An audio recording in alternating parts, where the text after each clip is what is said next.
Hello, Red Devils, and welcome back to the Glory Reds FC. It is your boys, Pastor D and Don Benito. It feels good to have my guy in the studio again. I know I wasn't there before in the previous one, but Yeah. good to be back with my guy. What's going on, my guy? What's good, D?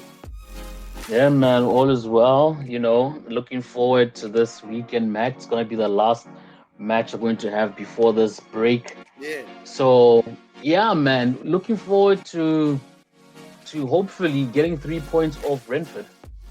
Honest, I have mixed emotions. Like, I don't know. Like, I'm just like, I don't know if we're gonna get points. I don't know if we're gonna do this. I am seeing the improvement, but at the same time, it's not paying off. Yeah. The game against these guys that we lost, it was just like Galatasaray. It was just one of those, like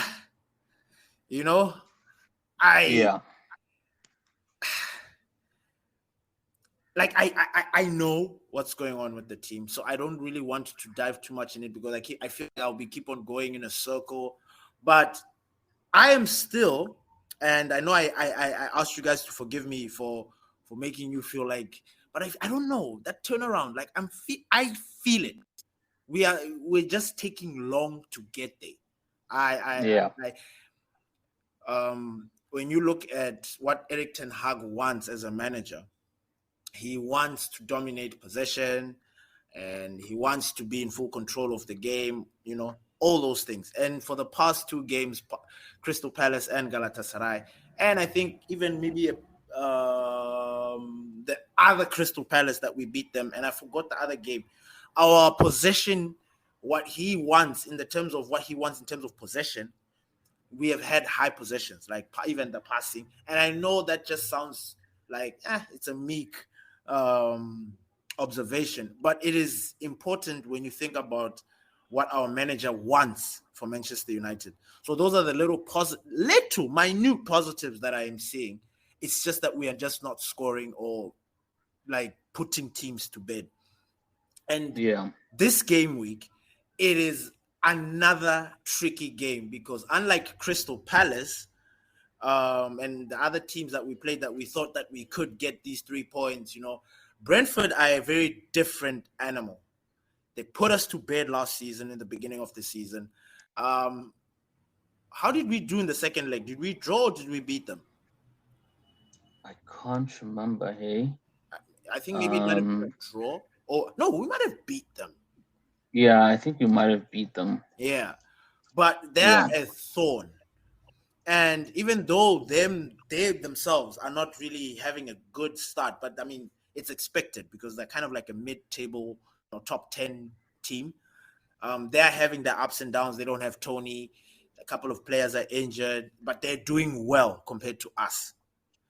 And I can't help but have the feeling of, damn, man, we're going into another battle.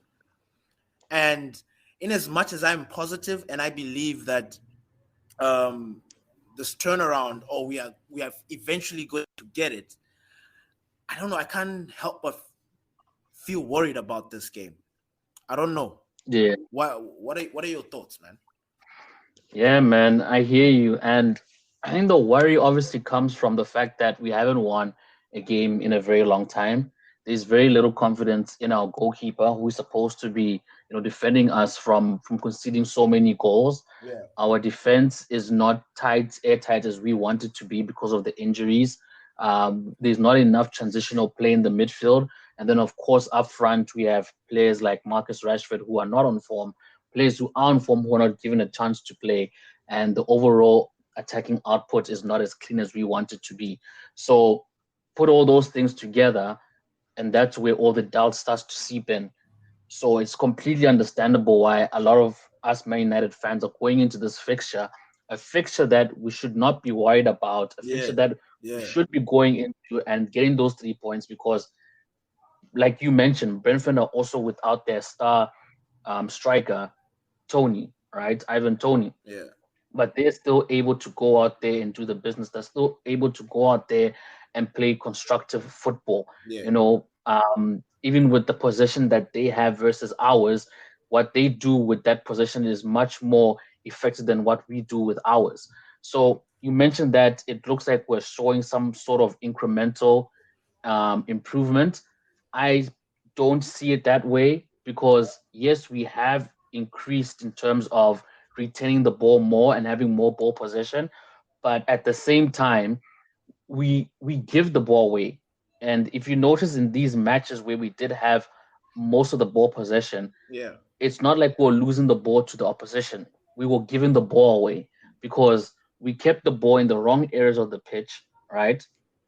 And players who are playing off the ball do not get into good positions for us to make short passes to build up the play, which resulted in us making a lot of long balls, which we were losing, right? Yeah. And that's how they basically regained that possession, did a little bit with it, lost it, and then again, it was just that, you know what I mean, back and forth, sort of like not even in the midfield, like end to end, and then those somewhat of like a scruffle in the midfield, and then they would always get the best of us. So I just don't, I can't equate us having more ball possession um, as an indication or a sign that we are improving, because at the end of the day, with that majority of ball possession, we're still not able to carry out the plan that Ten Hag wants us to do.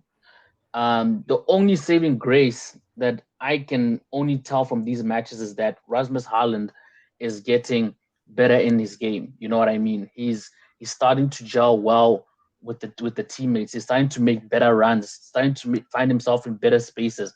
He's starting to take more shots at the goal, despite having so much poor service from the midfield and from the outer players.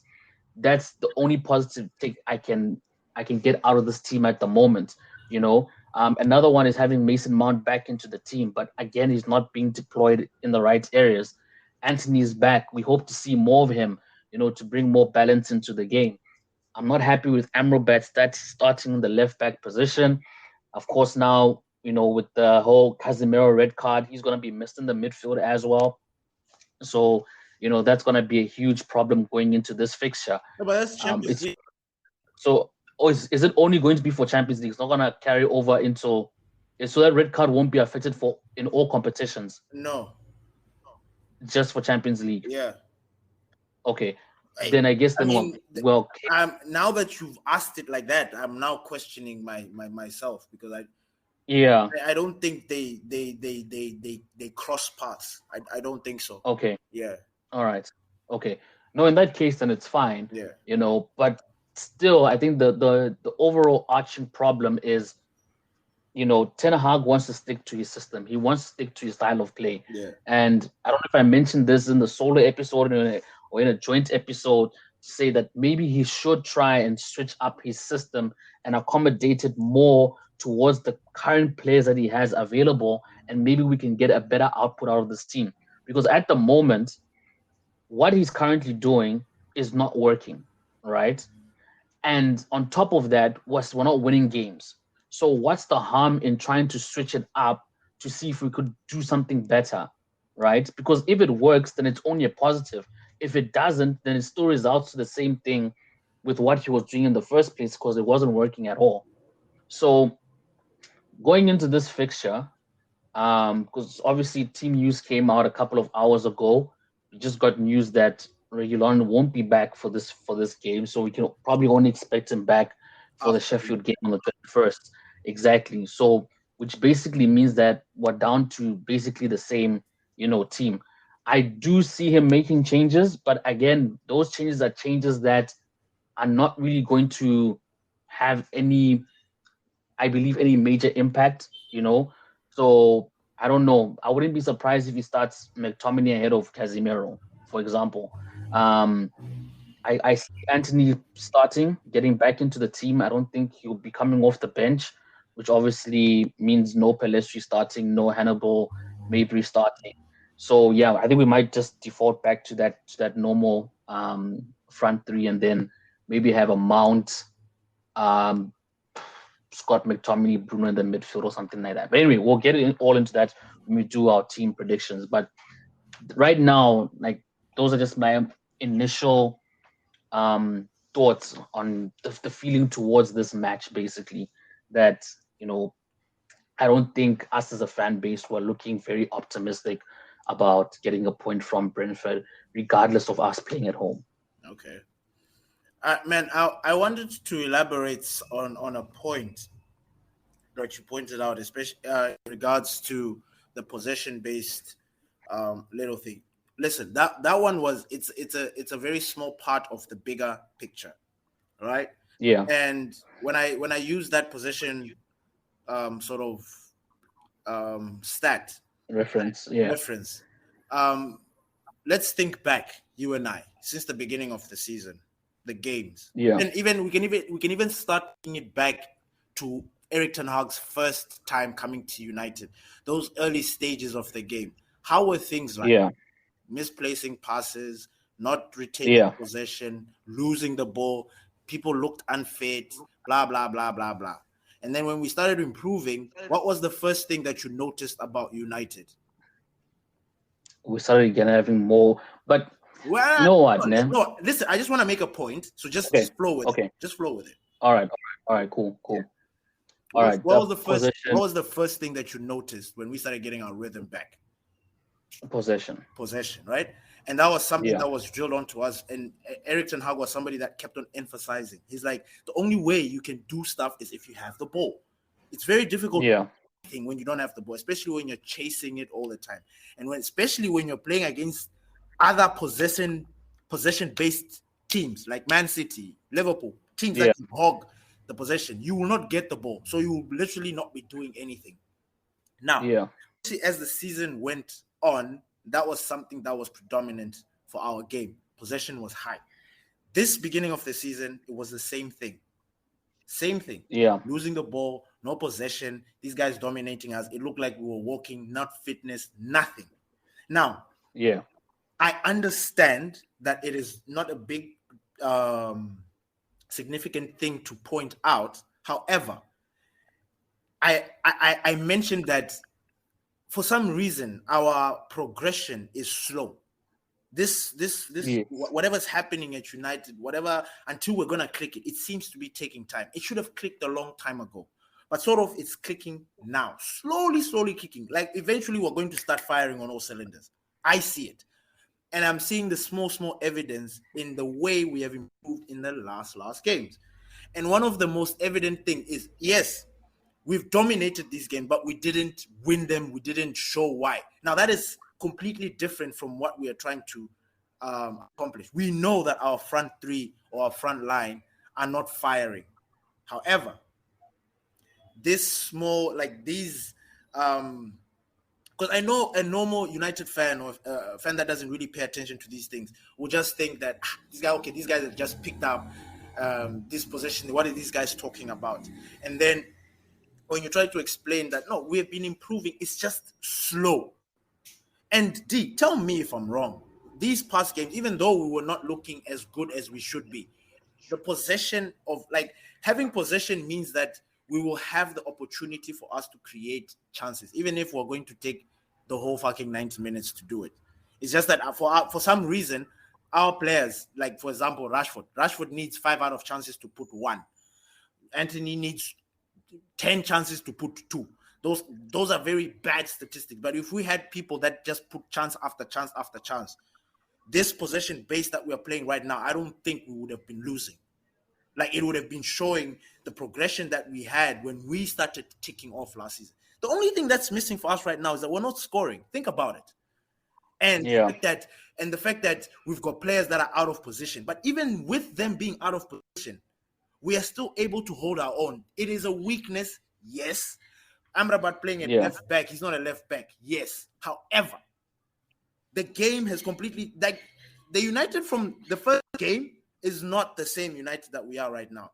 And this is the improvement that I am trying to point out, so that when things start to flow, people can look back and say, yeah, no, he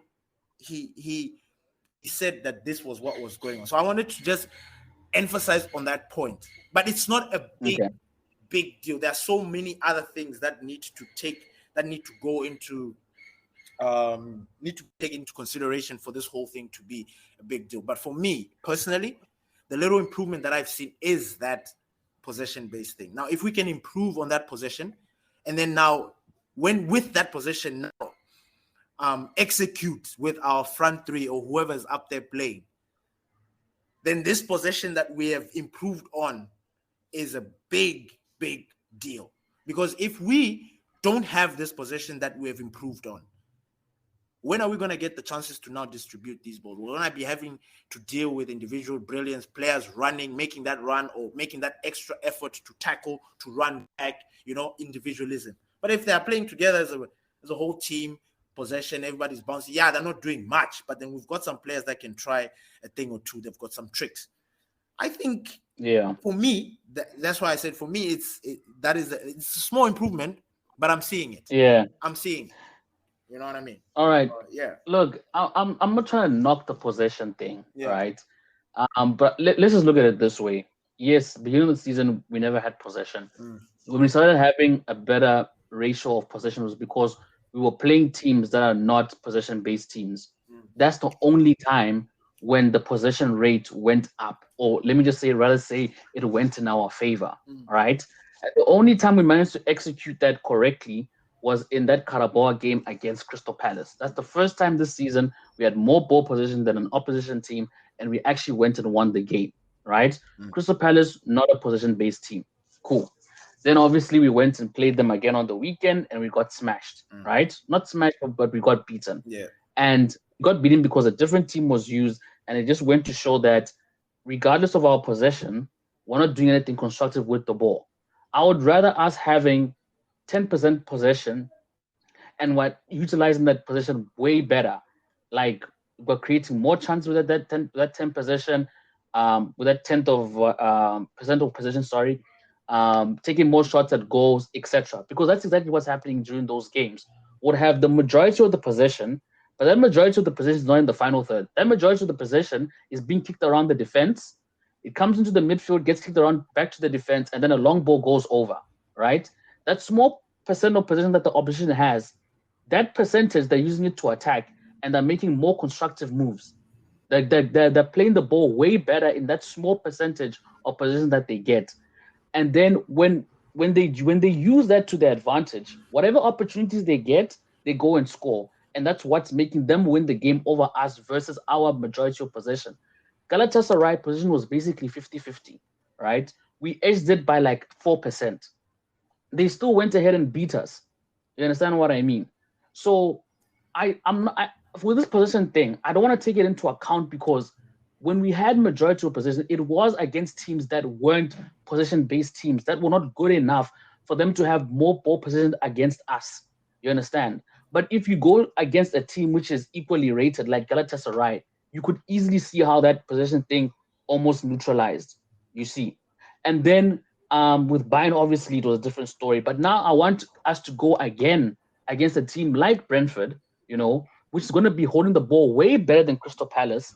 And then let's truly see if we do actually have an advantage, or if we have actually improved in us retaining that possession, you see.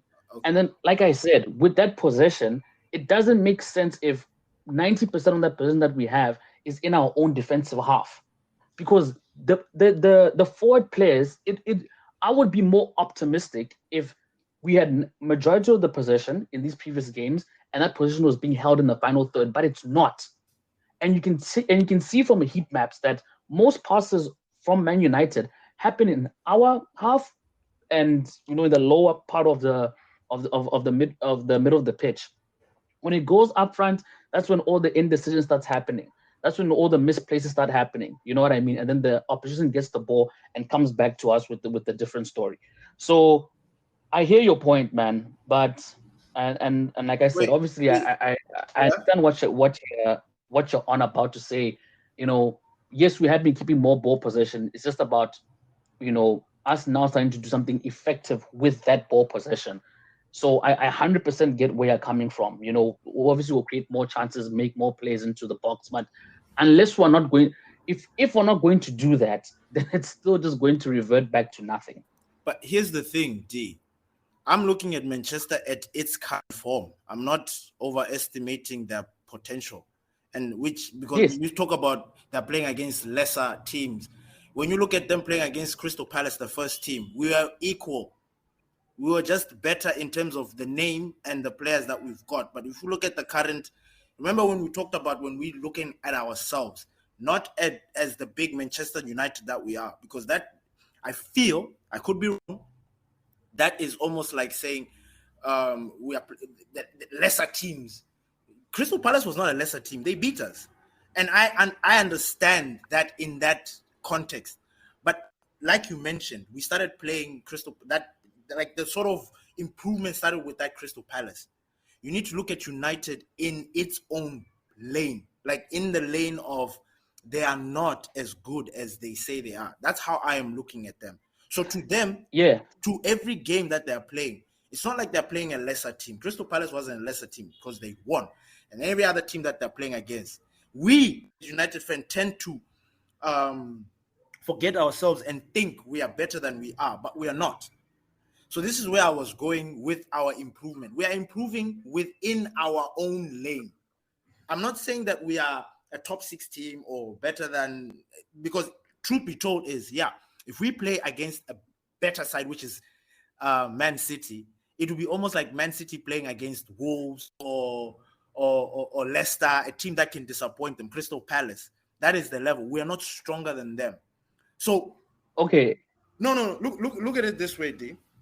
So, within that context of us, yes, we are not making the final third. We're not scoring the goals and everything like that. And the possession that we have is in the final third. What I'm trying to get at, when we were at whether it's our lowest or whatever, these things tend to happen. We lose the ball, and then once we are not in control of the ball, we just don't play better. So regardless of how much possession that we have, we tend to make more chances or create more chances for ourselves to score when we are holding on to the ball than when we don't have the ball. That used to be an Ole thing where we just sit back, wait for these guys. If they make a mistake and leave us up front, we'll ping a ball. Rashford runs, nicks a goal. We used to nick goals. But we're with Ten Hag now. Ten Hag wants to hold the ball to see how we can create things. So I was putting all of that thing within that context. You understand? Yeah. So no, I hear you, and the thing is, I'm also putting it within the context. I'm not taking it out of the context, right? Completely hear what you're saying, but in that same breath, it can't be every single opponent saying that we're not better than them. We need to understand our current form. I understand our current form. I understand where we currently are. You know, where we currently are, we're still better than Crystal Palace, because I feel that's almost like a cop-out comment to, like, if every single opponent that we're going to be facing and we lose, we can't keep on coming up with this thing of, no, we need to understand our current form. We need to understand our current form. So then what is our current, so in that context, right? Yeah. In that context of our current form, where do you think we rank amongst all the teams right now in the Premier League? What teams do you think are beatable for us in our current form? Because the way you're putting it, it's like any team can beat us. And I'm saying that no, not any team can beat us. I know we are bad, but we're not that bad for any team to come and beat us. And then we jump to no, but in our current form. You understand what I'm saying? Okay, D. That doesn't make sense. Wait. So one last thing. Yeah. And you're talking about because you keep coming back, the chances created. Yeah. And I said I agree with you. But like I said, there's a huge difference between you having 16 crosses into the box, but only 4 of them are connecting. Whereas another opponent would have 8 crosses into the box, but 5 are connecting. Do you understand what I mean? I would rather take that less, crosses into the box, chances into the box, but it's connecting more times over than those useless ones coming through. Are we Galatasaray 19? In the Galatasaray, we had way more crosses into the box than Galatasaray, but Galatasaray had 50% accuracy in terms of their crosses into the box, and we only had 19, even though our crosses far superseded theirs in terms of the chances we were creating. And look what ultimately happened. We still went and lost. But you understand? Do you understand? You're emphasizing my point. like, okay, I think we're all on the same page here, because when we look at it, I get our front three yes. are the people that are spoiling us. Like the reason that we are not scoring or creating these chances. Now, if we don't have possession, how are we going to even create those chances that we are not even connecting? No, I get you, but I'm saying with the possession, we're still not doing anything in the first place. So that's what I'm saying. How can we say that's improvement when it's not changing any outcome of the game? All If right. the outcome of the game was being changed, then I would say yes, there's slight improvement. But if we're still going ahead and losing, then what's changing? If the stats are remaining the same, then what has changed? All right. If you get what I mean. No, I hear So you. I completely understand your point, right? And in your opinion, you feel that's improvement, and I respect that, and I understand it, But I'm just saying, from my point of view, I can't take that as improvement, especially because of the teams that we played against when we had that majority of the possession. If it was another team, alike to us, because there's no way I'm putting Crystal Palace like to like, regardless of our current form, because even on paper, we're a better team with the injuries. We're still a better team than them. So for me, I can't keep on accepting those type of excuses for, the thing is, the way United are playing right now, my friend, on paper, we should still be beating this team. You know what I mean? And that should we are not that and that's the big problem right now at this club. That's the big problem. And that's why I asked you then, if that's going to be the case, then where do we actually rank in the Premier League? Where do we actually rank? Because if we're actually going to use that excuse of, United, based on our current form, it makes sense that we lost to Crystal Palace. Then it's like, if we lost to Crystal Palace and it makes sense based on our current form, where do we sit? Where do we sit in the Premier League? No. If we're honestly going to justify it and say, yeah, it makes sense because of our current form, that means any team that sits within Crystal Palace's space on the league or above can come and get 3 points off us. That's what it basically means. Okay, so let me ask you this. If we are better than we are saying that we are, why are we not where we are? Because the team is not playing the way it's supposed to be playing. Starting from team selection, form of the players, and just general decision making during the game. Because even when we do, like I said, when we do make those forward plays and everything like that, you'd find Dalot hitting the ball into an empty box because the strikers haven't made any runs into the box. No. You understand what I mean? No. You start asking yourself questions. You start asking yourself questions, but why are you making those type of runs? Do you understand or why are you making those type of crosses? So according to you, I'm not saying he does this. I'm not saying he does this all the time, but I'm just trying to say that out of those 16, you'd find that 2 were whipped into the box and no one was there. And you would find that time when he made that type of cross, there was a better pass to make, which he didn't do. And a lot of the times in this game, there are better passes to be made, which the players don't do. Because even in the previous match, when Bruno, Rashford, and Rasmus were running with the ball, there was a pass to, I think it was Rashford. No, was it Bruno? I think there was a better pass to Bruno, but Rasmus went for Rashford. You understand what I'm saying? Whereas other teams are making those better decisive plays, which get them the goals that decide the game, even if it's just one goal. But majority of the time, we are making the wrong play. We're making the wrong pass. We're making the wrong decisions, which ultimately costs us, regardless of us having the majority of possession. So if you go back and watch the Galatasaray match, Varane misplaced almost 4 passes in the space of 6 minutes. 4 passes in the space of 6 minutes, fam. I was literally counting them and I couldn't believe it. And I knew everyone was going to miss it because there are certain players in this team that the United fan base are scared to criticize. Because if we go and criticize them, then they're shut down. No, you shouldn't even be talking about Varane in the first place. The worst people to be talking about. If Varane had a bad game, he had a bad game. You understand what I mean? And a lot of these players are having bad games and are making bad decisions, and the fan base are scared to call them out, because they're scared of the backlash from people. Listen, it's a mistake, and then he rectifies it, and then he has a good game. Other players just have a bad game, and then it just carries on. True. I 100% agree with that. I 100% agree with that. But that redeem themselves, people don't criticize them. People always say, "Hey, big up, man! You started off badly, and you found your feet, and you went on." So, I 100% get it. I'm not trying to cause an agenda against Varane. I'm just trying to say, in general, there are a lot of these players that are having horrific games, right? And yes, they do go back the next game and correct. Some of them now, it's been 2-3 games in a row. You understand what I mean? And like I said, the losing is coming down to these minute things. In Ten Hag's press conference, they asked him, like, what does the team need to do differently going into this Brentford match to win? Ten Hag said, we're doing majority of the things right during the game. It's in small pockets of the game where we just lose our minds and we don't know what we are doing. And those small pockets of that moment are those crucial moments where we need to be sharp defensively, or we need to make the correct pass offensively to be scoring a goal.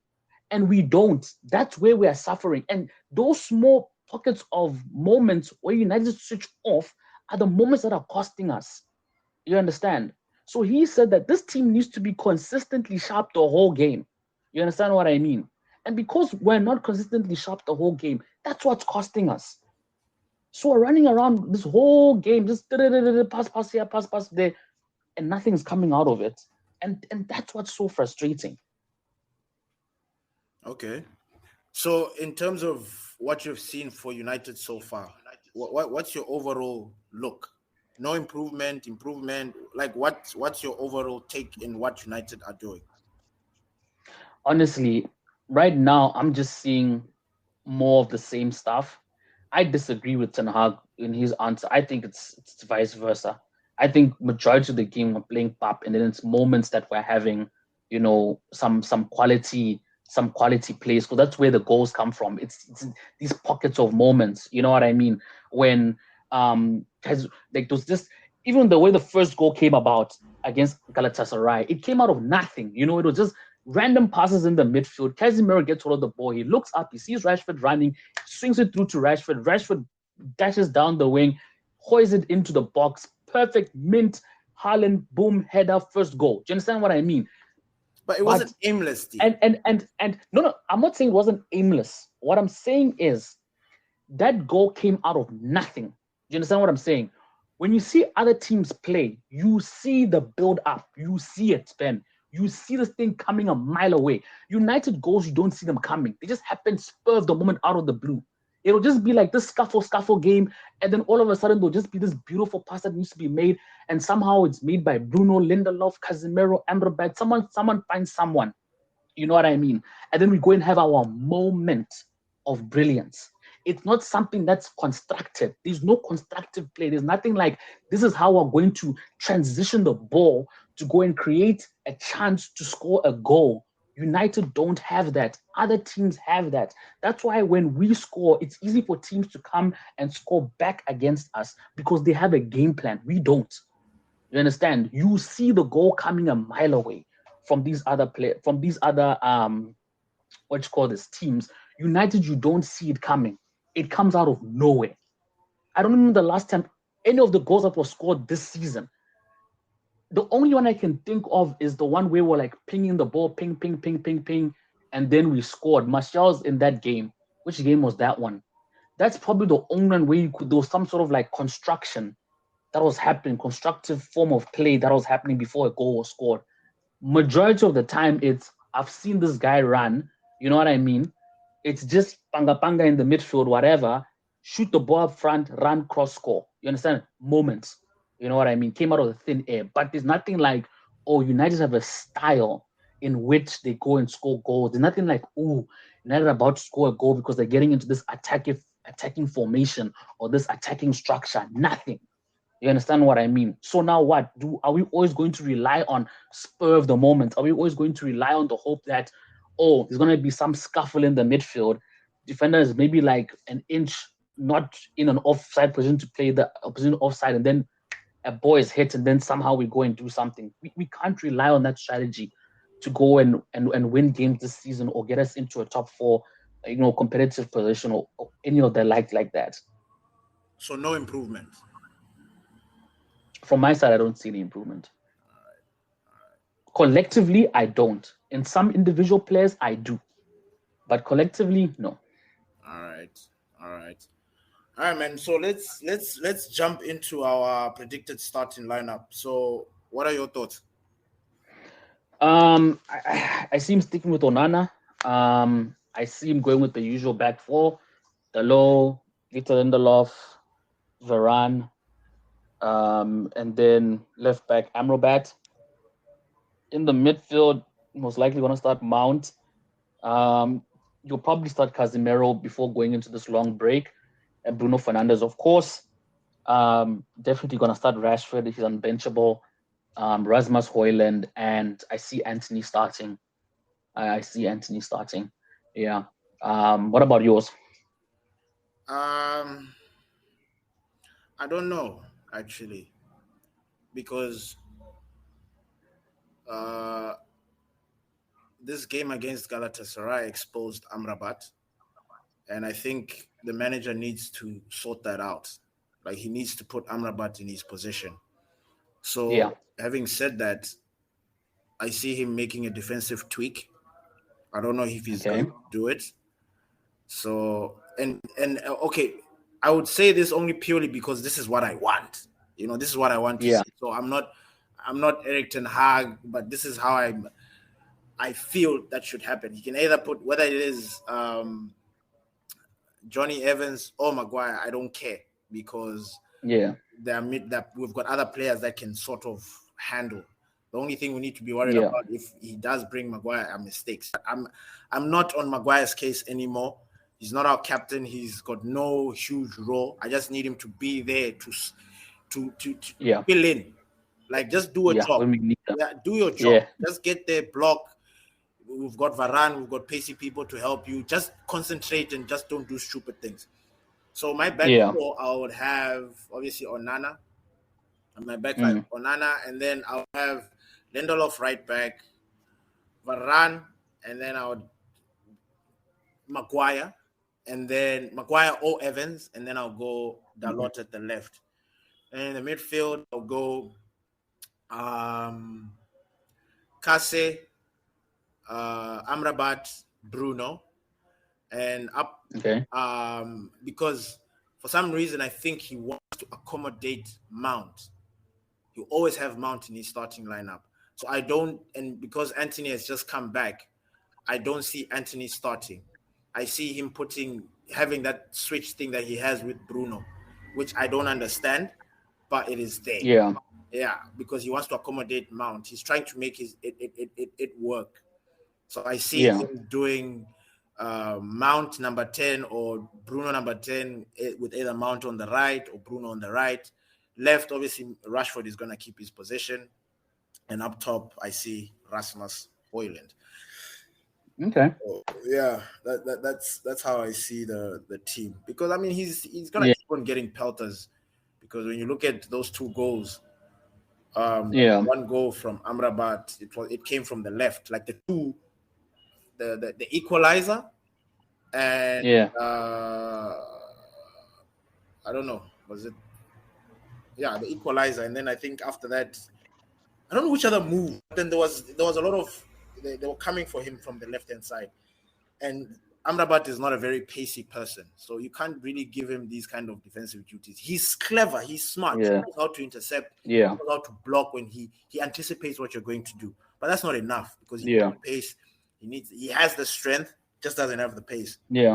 And I think if we have Amrabat in the midfield, I think we're going to see a much more improved United. 100%. Because I'm seeing even with him at left back, I'm still seeing I'm seeing the improvement.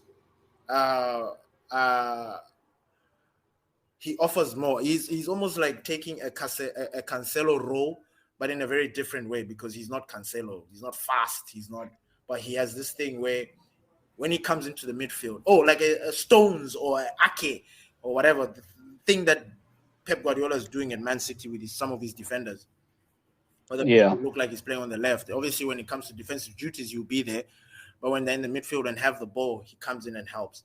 I like him in the midfield. I like him and Casemiro in the midfield. The weak link for me in that back four, that back system unit, is Onana. And Yeah. I know people might not like that, but he is. I don't know if I'm ready, because when we lost David, I knew that we were going to have to. I had to create room for him for him to improve. When you bring a player in, there's that room of he comes in, hits the ground running, everything is good, then he just maintains. Then there's some certain instances where you have to give the guy time. And Onana, I don't think I'm in the mood for time for him. Yeah. Depending on how everything is going, people don't care the money that we did, that we are owned by the Glazers. It's the results that matter. They don't give a shit who we play. So if we're going to keep on conceding and everything, we're just going to keep on falling down the line. I would like to see Alte Biende. I know. Yeah. He has to be played so that we can see what he has to offer.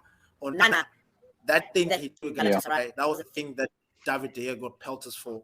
And that was one of the things that he ultimately got left the club for, because of mistakes like that. And then we bring in somebody that's going to do the same mistakes. And on top of that, he's also conceding a lot of goals. I thought I was going to give him time, but for me, and I'm not going to say Onana out. I'm not that. I'm just on the edge. I always support the United players that come, but I'm not happy.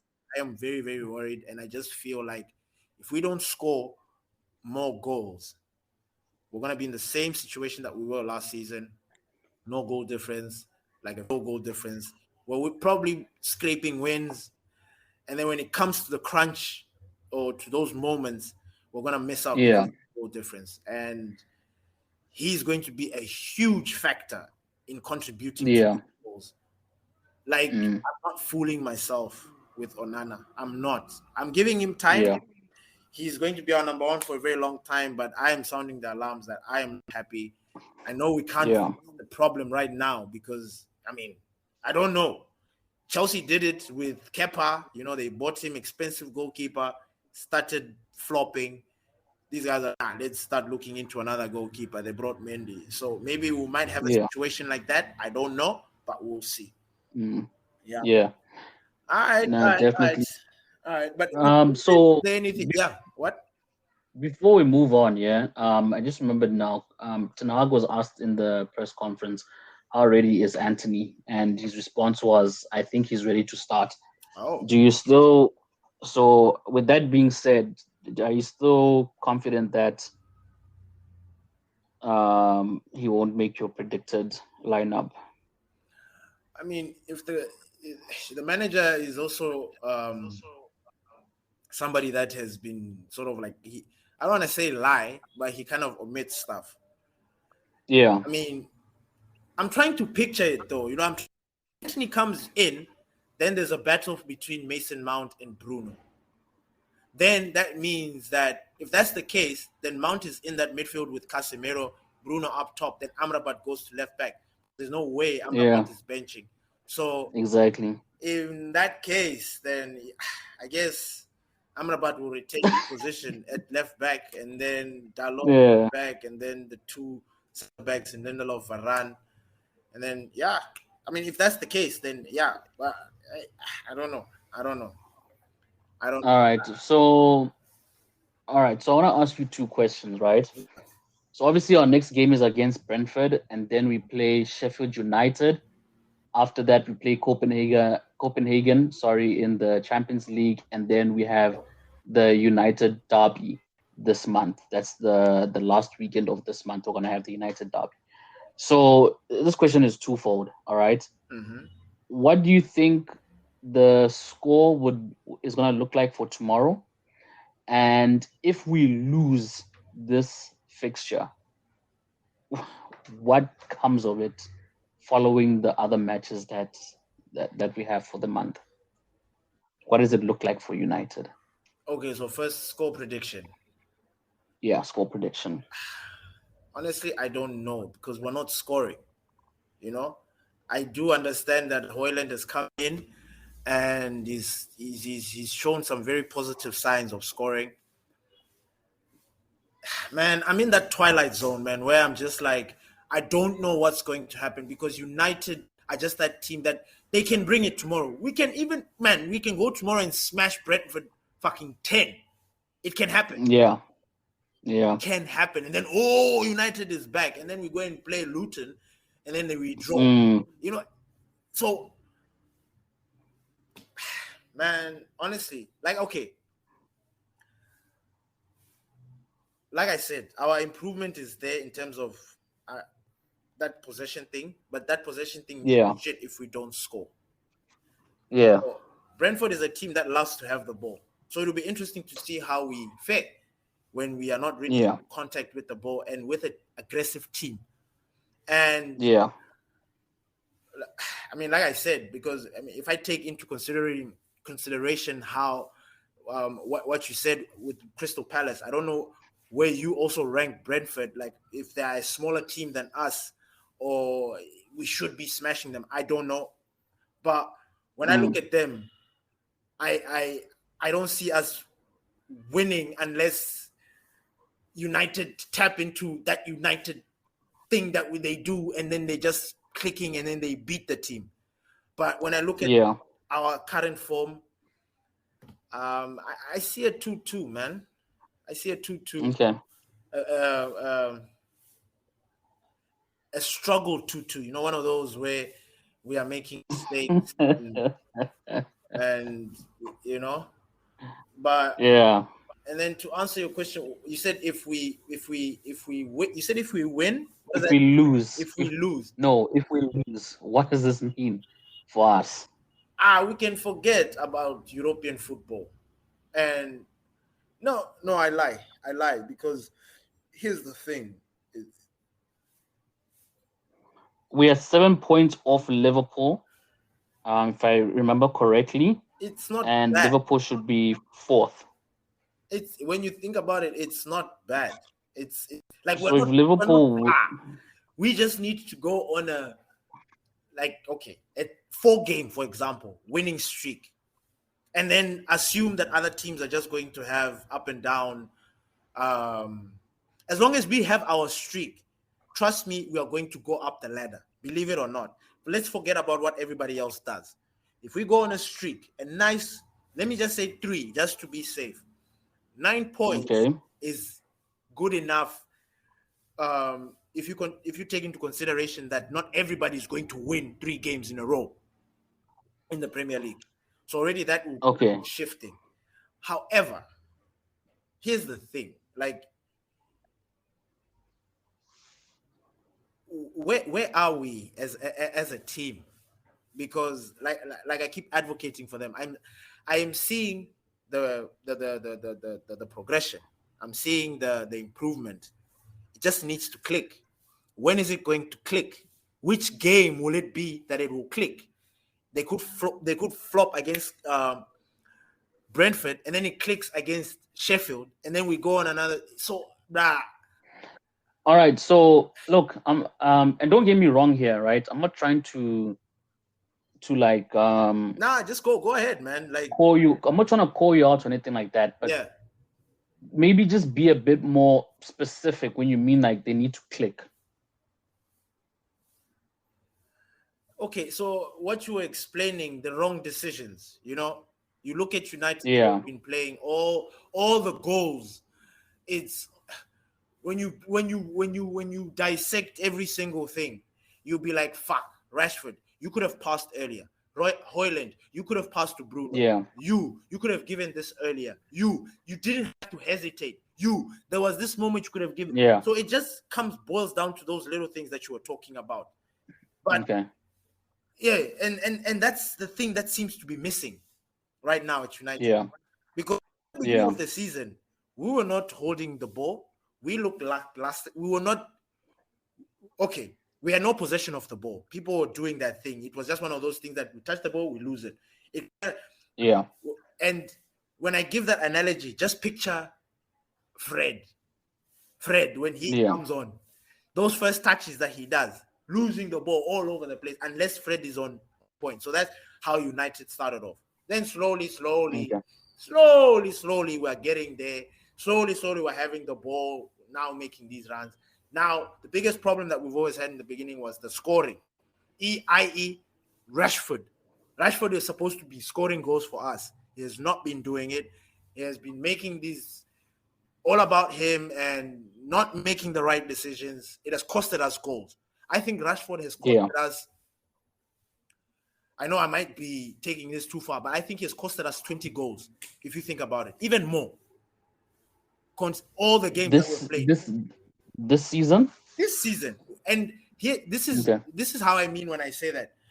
I'm not trying to be too harsh, but when I say like the chance where he's supposed to pass doesn't pass, and then that could have been a goal.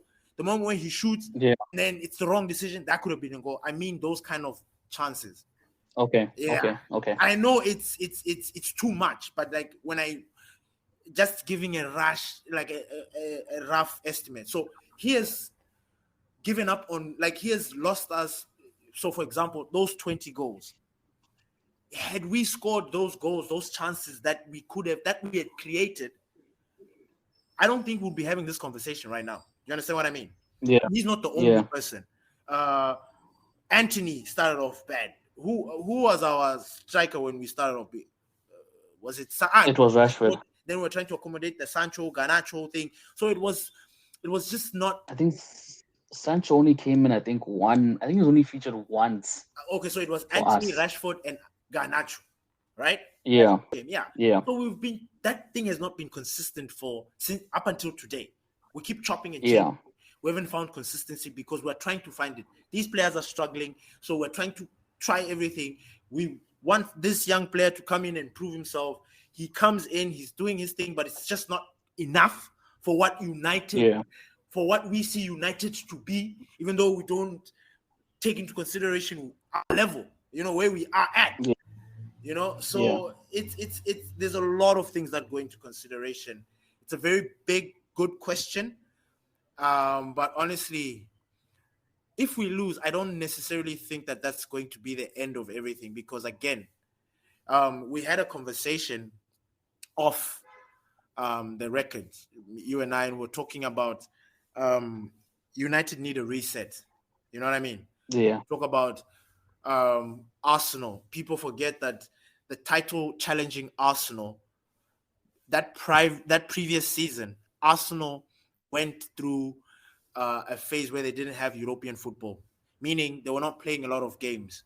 So Mikel Arteta had a lot of time to improve on and push and feed these guys his philosophy. Honestly, last season people were surprised, which it was a surprise, but then there was evidence to that. I think even Chelsea went through the same thing. United, we have always been scraping, like just making it. I'm not saying that that's where we need to head, but I feel like in order for us to really start afresh, I feel like we need to get out of that spotlight. Like it needs to sink into these boys that there's no European football. You guys are just mediocre. You guys need to prove, meaning the next season that you're coming in, you're fighting for top 4 or you're fighting for the title, meaning that you'll be putting yourself in a position for you to play in Europe. And obviously by that time, like, here's the thing. If we were to have that period and then Erik ten Hag goes through all this thing and then we still fail after that, then I would say, like, you know what? Either we don't have the players or the manager's just not getting through to these guys, But then it goes back now to this question of player power, because these players have been a lot of these players have been through a lot of managers. So is it the players or the manager? And there's this whole thing that's going around right now. Do our players have the mentality? Do they have that elite mentality? are the other weak mentality players dragging the rest? Remember our philosophy in the 18 players. Having 18 players improves everybody. These guys with the weak mentality, are they dragging us down? Is this the reason why we are not ticking? What is going on? So, man, it's big. It's a very big question. But one thing I know for sure that, and I think you even alluded it yesterday when we had this off-record conversation. You're like, conversation. United are united, regardless of whatever it is that will happen. We will always scrape. We'll always win and just make it. You know, we will. We might even make it to the FA Cup final again with this fucking stuff. We could make it to the Champions League last 16. People, because it has happened. We are not down and out in the Champions League, by the way. 2 losses doesn't mean we're out. There are teams that have made it out of this. I'm not saying that we will, but it's not over. You know what I mean? And well, we need to have a conversation about this, a separate episode on this. Yeah. So you see, United, and then you look at how, you know, I binged on Beckham's thing. You know, it took me back to the mentality of United. So I'm spoiled because I'm still stuck there. Like, in terms of the mentality wise, I'm stuck back in the past. I don't know if that is here right now. There are no signs showing. So, my dude, I don't know. I don't know. I will be lying. However, I can't be a hypocrite here because I've been advocating for this improvement that's there. I'm seeing the improvement. It's very slow. So I'm going to keep on saying that I think the bigger issue has already been solved for me when I think about it, because I always think of, you know, United. We are the one team that when we don't have possession of the ball, my God, that game it drags. You just see these boys, man, their heads drop. We do fuck all when we don't have possession, I swear. And even if we have the possession now and we don't do it, it still feels good to me because I'm like, at least the other team doesn't have the ball. Because when these boys don't have the ball, they don't chase. They're expecting the other guy to do the job for him. You know, there's this mentality of like, no, I thought you were supposed to make that run. No, dude, you know, there's that drop. I hate that thing. I hate it. So I always prefer for us to, even if we're fucking with that possession, I always prefer for us to have it because we know our team to be that moment team. You even mentioned it that our goals, they don't come constructively. They come from nowhere. So chances of us doing something is when we have the possession because anything can happen. Rashford can run by that wing, boom, he's pinged, and then boom. But that will not happen if we don't have the possession. It will never happen because our boys, for some reason, they have a bad attitude towards chasing after the ball. They really do. Yeah. I wish we could improve that. I don't know if we will, but it's there. I don't know if I'm talking, but it's there. You know? Yeah, no, you're making sense. Yeah. So, the improvement is there. Those last touches, I hope what Rashford said about him working with with Rasmus is going to show because he can't be saying things like that and then it's not reflecting on the pitch. So the only thing that was left for United is to score. That's honestly for me, that's it. Yeah, that's it. True. And then obviously to fix our back because our back is a makeshift defense. I think once we have stability, Martinez back, Luke Shaw back, Reguilon back, Malacia back, Wan-Bissaka back. Then it's a different story because now then there's no excuse. There's no excuse. True. Amrabat is in the midfield where he's supposed to be with the players that he's supposed to be with, and then now we don't focus more at the back. The back is sorted out by those guys who are professionals for it. Now let's focus on scoring. And then now if we score, my guy. Me, I'll always shit on players because, managers, they can only take you this far. The rest is to you. Now, go there, and then we go back to this whole mentality thing. Then we'll keep on going in circles. And so, man, it's a tricky one. It's a tricky one, but a very, very good question. Very, very good question because it is deep. It's deeper than that. It's deeper than how it sounds. Yeah, man. Yeah. I hear you, man. No, thanks for that. And I have a question for you, though. Just a quick question. All right. In terms of, okay, right now, United, we are not playing particularly well. Oh, we are. It's very debatable. Whichever way you see it, right? Yeah. If we go on, because up until now, we thought that we would have cruised, like we would have had the wins that because that other week we're like, I'm expecting wins. We're expecting 5 wins. That hasn't happened. Yeah. Now, if we continue with this run, even after the international break, with the right players, some of the players coming back, for example, let's just say Regulon comes back and Amrabat is not forced to be there. And then he's on the pitch, right? And we continue with these results. Now, I don't know now. My question is, it's going to sound weird. Are we blaming the players? Are we blaming the manager? Are we blaming the form? Are we blaming the club itself? Where are we taking our frustrations to as a fan base? Because something has got to give. So is this all the players or particular players? All the players. All the players. Because okay. I don't wanna just blanket it as certain players. Everyone. All right. Okay. So the way I see it is, this team has always been able to perform when we've had the adequate players, you know what I mean, in set positions. So if you look at last season, even when we did have our bad spells, they were not as horrific as this season. Yeah. So as long as our back line was solid, our midfield, we had Sabitzer at that time. Just pause a little bit. It's funny you said that. All right. Because we received 7, 6, 5 like last season. But it's funny that you made that comment. But hey, yeah, carry on. yeah, true. But I think even with those results, it wasn't.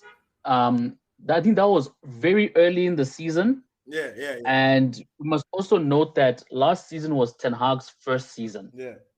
Right. It was his first season, and we were getting those big defeating scorelines was at the beginning of the season, when he was still trying to piece things together. But once he did piece things together, we were looking way much better moving forward, right? So you forgot. With that, no, I get it. Yes, no, I get it. They would pushed us that thing second.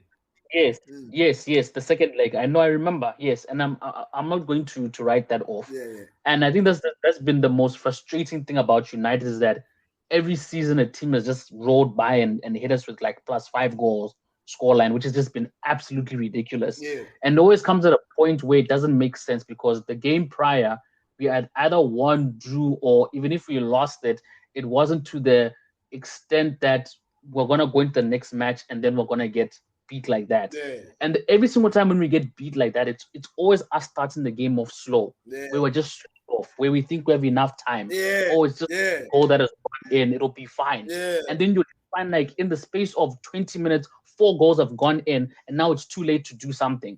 And now when we go on the counter to go and try chase an equalizer, we're now left open in the midfield and at the back, and that's where they go and score their extra goals, right? Yeah. So those weren't really like the 70 feet didn't come like throughout the game, like how Sheffield was beat, in periods of like a goal every 10 minutes or whatever. It was a huge number of goals in a small space of time. And then the rest of the other goals just came incrementally because we were pushing, chasing an equalizer. So, yeah, but in terms of us having all our players back, I think the difference from last season is that I think we have the right players this time when the team is fit, rather than last season, where we had a striker, but the striker wasn't doing what he was supposed to do. And I'm talking about Weghorst, right? We brought him in to be that striker, that front man, to do his job. And in his short spell, he scored 2-3 goals. You know what I mean? So basically a waste of time. You check. Sabitzer wasn't utilized more than what we thought he was going to be utilized. He only started playing when Eriksen was injured. Yeah. You know what I mean? That's the only time we started seeing more of Sabitzer. And then obviously he had that nice spell in the Europa where he went and scored the 2 goals and stuff like that. So I think if he was given more time, but we know how Ten Hag is when it comes to player selection. I think if he was given more time to play, he could have even been a player that we could have contested to keep, coming into this season, and then still went and got an Amrabat, and then obviously give us more motive to get McTominay out of the club. So with all our fit players, I don't see us having this type of run of form, because like I said, we want to have the right pairing of midfield, like to what Ten Hag wants, especially that pairing of Amrabat and Casemiro, right? We never had that type of center defensive midfielders with their attributes last season. So that's the difference that I see. Then when you look at the back, we now have Regulon, right?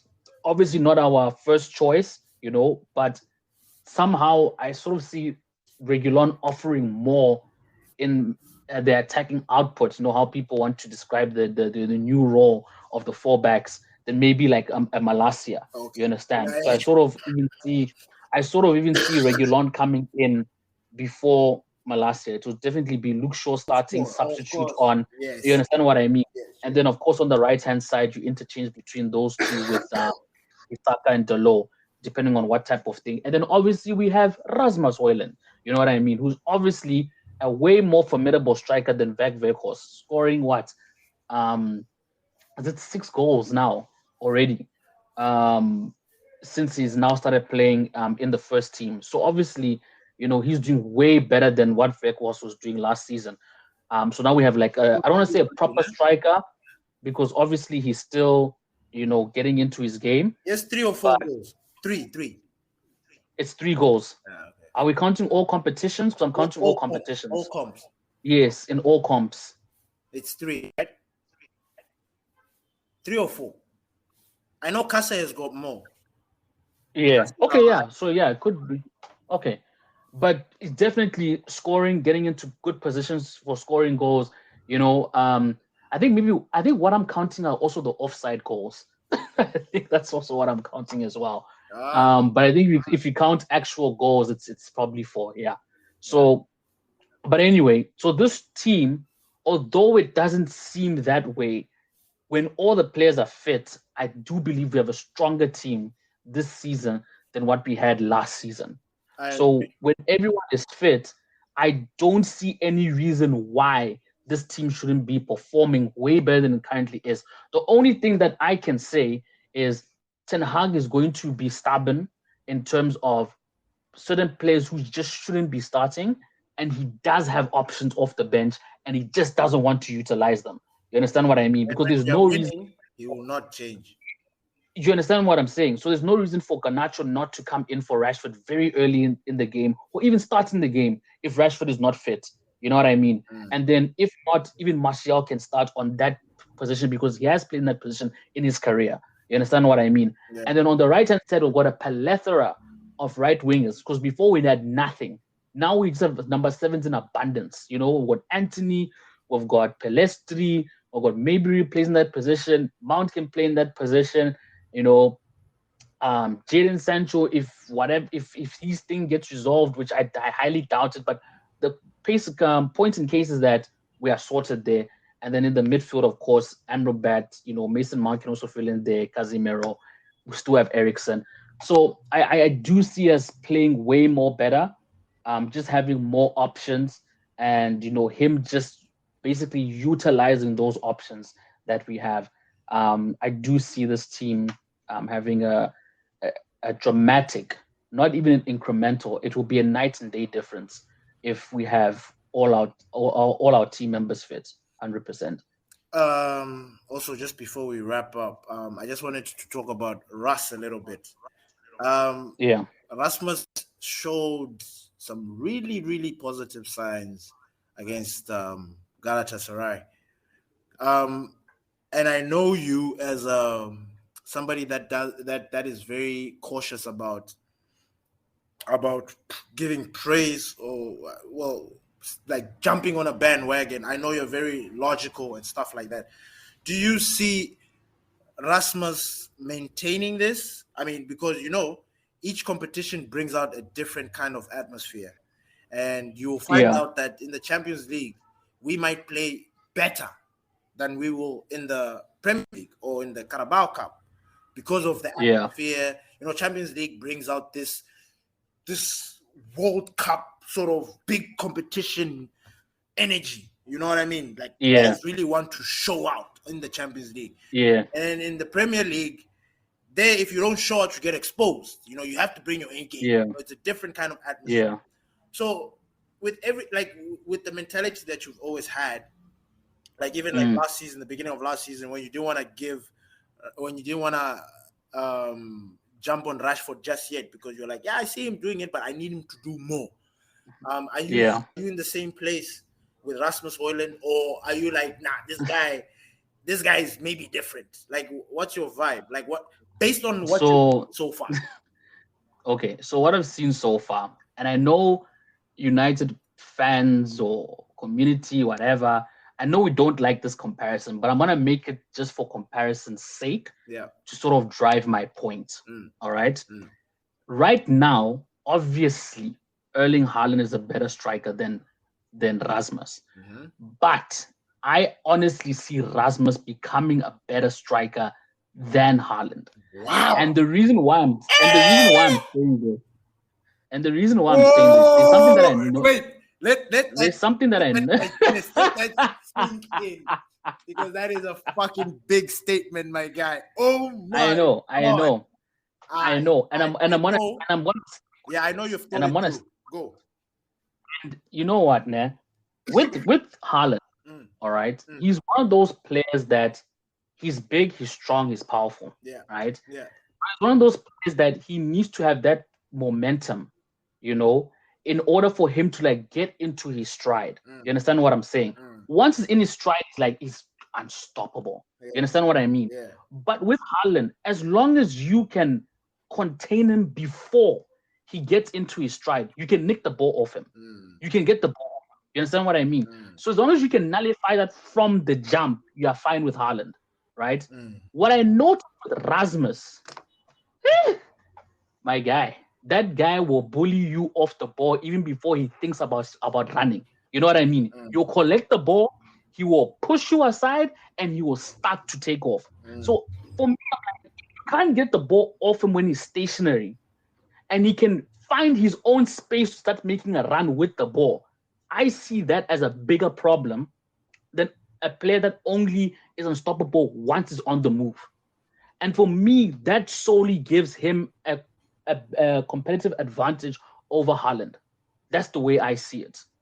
So with Rasmus, I saw that in the Galatasaray match, one of the first chances where he collected the ball, he spun around, he didn't even get into his stride, you know what I mean? And he just bounced the defender off and is like, I'm going. I don't care if you start off with me. I don't care what the situation is. I'm gone. You know what I mean? And he bullied him all the way into the box, If we're going to get more of that from Rasmus Højlund, man, he's going to, and I think already he's going to start establishing himself in the league as, I'm that striker that you don't want me to get the ball at any point of the field, because I'm just going to muscle you away from me, and I'm just going to create my own shit out of thin air.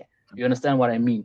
But now we need him to do it against the bigger defensive lines. We need to do him against Burn from Newcastle. We need to do it against Bo van Dijk. You know what I mean? He needs to do it against the big hitting defenses in the Premier League. Once he shakes those guys off, it's going to start spreading shimmers around the whole defensive lines in the whole Premier League, because now they're going to start panicking and overthinking, how are we going to mark this guy? You understand what I mean? Because he's going to be putting balls in the air, he's going to be collecting ground balls, he's going to muscle himself around us, and he's going to get going. This is only going to increase more pressure from the opposition to say, we need more men on him. And if putting more men on him is going to translate to more open spaces Uh-huh. for Rashford, for Anthony to be getting in the right positions, and for him to bring all that attention in and then hoid that side. You understand what I mean? And then that way we'll start being able to open up all these tight defensive locks that we struggle to break through. Because he's just going to be like, I'm going to muscle my way through. You understand what I mean? Like, I don't have time for games. Like, Yeah. I want to get the ball and go. You know what I mean? Like, he gets the ball and it's just tunnel vision. You know what I mean? It's like, I'm going. You know, he doesn't think about anything. He's like, I'm going. Like, even the time when he won the ball in the midfield and then he like flicked it around the and then he just got the ball and just started going. He's like, I'm going. You know, and then he made the pass to Delo, and then Delo is one time dilly-dallied, fucked up that run of play. But yeah, man, Rasmus is one to watch out for. And I don't know, there's something about him. So, and I know it may sound you still didn't answer. Like, where are you going with this? You're still supposed to get to the punchline. Like, you've given me the essay, the thesis. I get it. Yeah. Like you have backed your feeling. Yeah. So now you need to say. You need to say, because it was a direct question. Because and it's a perfect question directly to you, because you're my boy, you're my guy. We always have these conversations. And you are a no-nonsense guy. Like, you don't buy into the hype from one game. You don't buy, like, you want to see more. But just based on your response, I am guessing that Rasmus is the exception. Rasmus, he just, for me, I'm just seeing improvements every single game. He's just getting more and more comfortable. He's just getting more and more into his gears. Like, right now he's in gear 2. You know what I mean? He looks good in the United gym, yeah? He looks good in the United. I don't even think we have seen the best of him. Yeah. You understand what I mean? And that's what scares me. Because I'm like, right now he's at gear 2. He's just left the park. You know what I mean? He's just, you know what I mean? Like, he's got off the starting line, and we're yet to see him actually get into full momentum. And I see him getting into full momentum when the majority of our injured players are back. I believe by, what are we, October, November, December, you will be on double digits. Yeah, by December, by Christmas, you'll be double digits in the Premier League. 100%. Nice. 100%. 100%. So he has my backing. I think he's gonna get better and better over time. And like I said, in the next probably season or two, there'll be conversations about him and Haaland in the next season or two. Okay. Definitely. I actually have something to say about that. I actually agree, and I also kind of like disagree with you. And you'll just see how I put it, because I don't know if there's going to be any sort of construction to this. So I agree with you in terms of Rasmus. The ceiling is very high for that boy. I see him improve. Yeah. I really, really do. But in terms of being a better striker than Haaland, that is where I kind of draw the line. Not really draw the line in the sense that he can't get there, but I think Erling Haaland's numbers have already spoken for himself. So in that sense, Rasmus still has to prove. And and the funny thing is, this is his first Premier. Haaland last season was his Premier League. He broke the record. So in order to compare Rasmus and Haaland, Rasmus needs to touch very high numbers to get into this conversation. Now, I know he can, and eventually he will. And here's another thing where I was going when I come to the disagreeing, because they are very completely different strikers. You know, the striker position has got like its own levels, and they are completely different. Very, very different. Yes. And in a weird way, you can't take away from what they bring into the game. You know what I mean? So for 100%. Haaland, when you pick the players, it's all about preference, what you want. So if you pick Haaland, you better have a De Bruyne or a Grealish or a Foden, somebody who's going to supply, because those work on his strengths. You know what I mean? Yeah. And with Rasmus, he doesn't really need that, because he's kind of like a Harry Kane because he comes to the midfield to come and battle it out a bit, get out with the guys and then go back.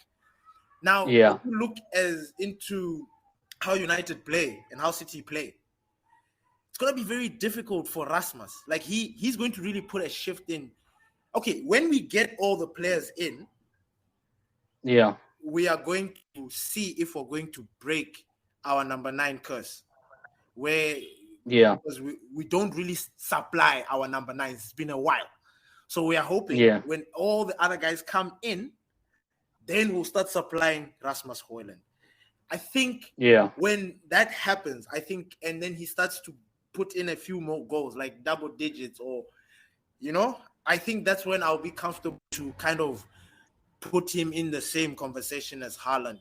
But right now, I do not. And the funny thing is I have taken a page out of your book. I like what I'm seeing. But with the current team, I am worried that it is going to slow down his momentum because he's going on an up. Our players, the rest of the players, they need to contribute to make him keep on going up. And solely because of that might slow down this trajectory that you are seeing and that we all anticipating, even I myself. So, So in that way, I kind of like agree and disagree with you. I mean, I wasn't like attacking, but you understand where I'm coming from. No, I get you. I get you. Haaland. No, I get you. Rasmus Højlund, in a strange and bizarre way, and people shouldn't even read too much into it, is literally like Alvarez at City. Because he can do a lot. Comes in the midfield. He fights. Haaland needs to be given, like you said, he needs to be given the space, the run. He's smart. He's but he's clinical. He doesn't walk around. He knows the back. Exactly. So the little difference and things that you take into consideration. Because I remember I had a conversation with one of my boys. We were talking about Mbappe and Rashford. I don't know if I had this whether I had it with you back in the day or what. We have had a Rashford and Mbappe conversation before. Did we? Yes, we've had one before. And what did we talk about? Because I think we were on the same page at the time. But I think I was talking to somebody who was opposing because they were like, I think at that time, Rashford in general, I think it was that Ole season where we went to PSG, where we were always dominating PSG and Rashford was scoring goals. Yes. At the time, Rashford was on it and Mbappe wasn't. And then there was that conversation. Now, I don't know who I had this conversation with and what we were going on about. But I think I was on the thing of like, currently Rashford is, but I think overall Mbappe offers more. And then immediately the next season, Rashford dips, Mbappe has his worldie. And then it's almost like people didn't bring up the whole Mbappe and Rashford thing anymore, and it just kind of like went into but it's kind of similar to that because they're both left wingers.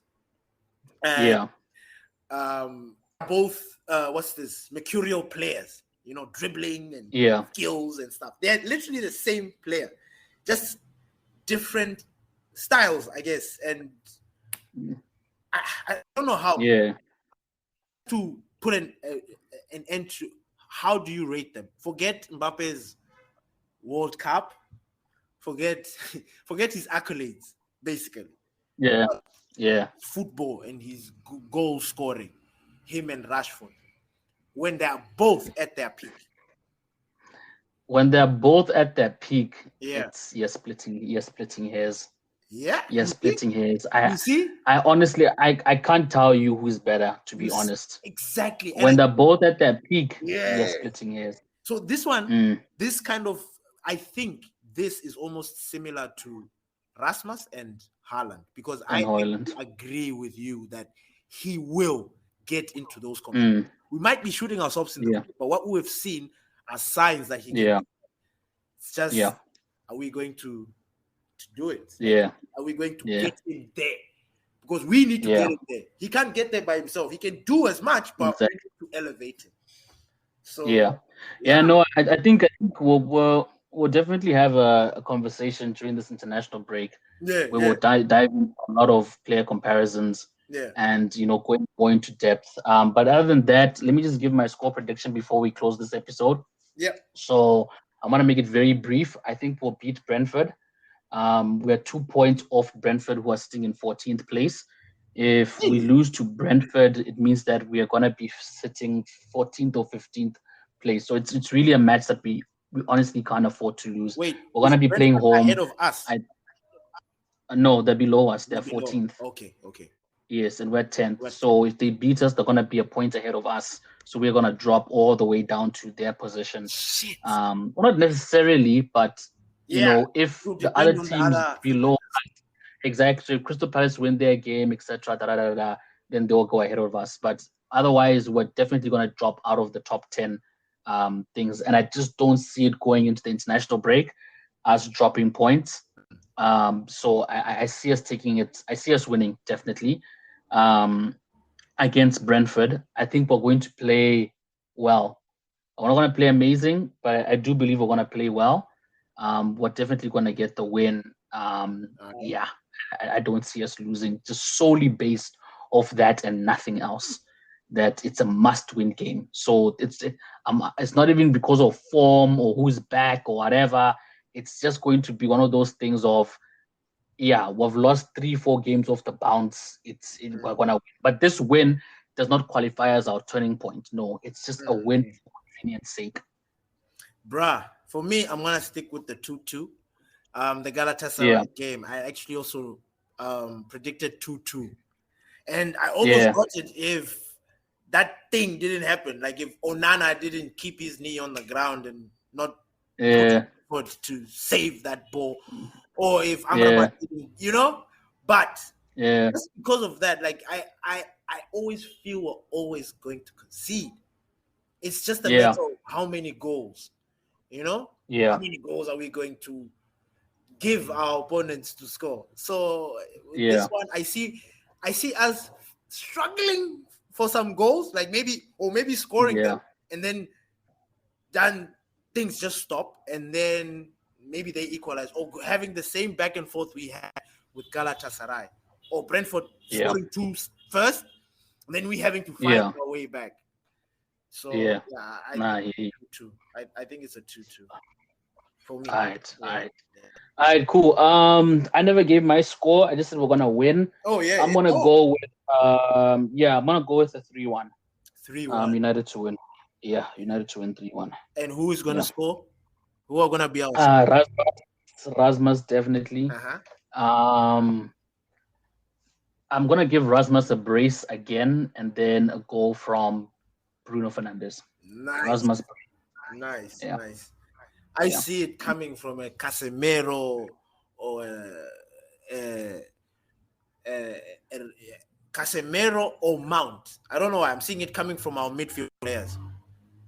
Let me make one more prediction. Yeah. Rasmus will score a hat-trick before December. Oh. Well, by Christmas. By Christmas, you'll score a hat-trick. Hey, I like you when you're like this. I really do, because it's difficult sometimes to get a conversation going where you're like, nah, I'm not giving this guy the time of day. I like this. I like this bastard. I like him. Yeah. Oh man! All right, man. Let's wrap this up. Do you have any last words before I close this? Nah, man. Long episode. All I want is us to go there and put a shift. Let's improve. Yeah. I mean, we'll keep on saying it until maybe we're fed up, but let's go in and put in a shift.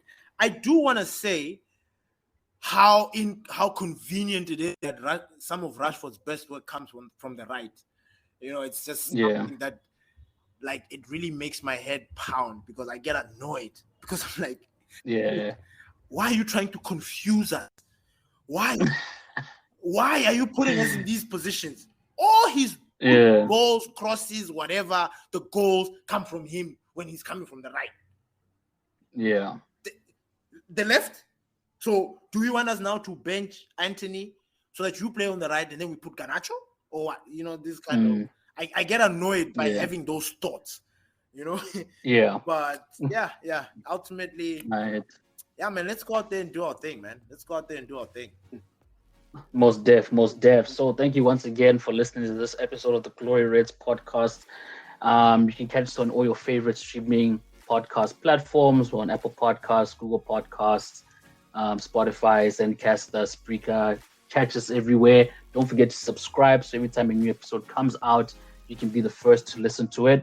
The audio version also gets uploaded to YouTube, so you can go and check out our YouTube channel.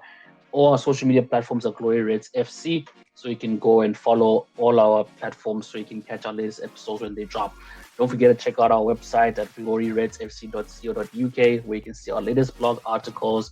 You can jump onto our community page so you can join our Fantasy Premier League, our WhatsApp group to continue these conversations that we have on the podcast, and also during the match, post-match previews, all of that.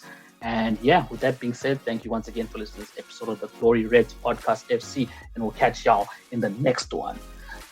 Peace.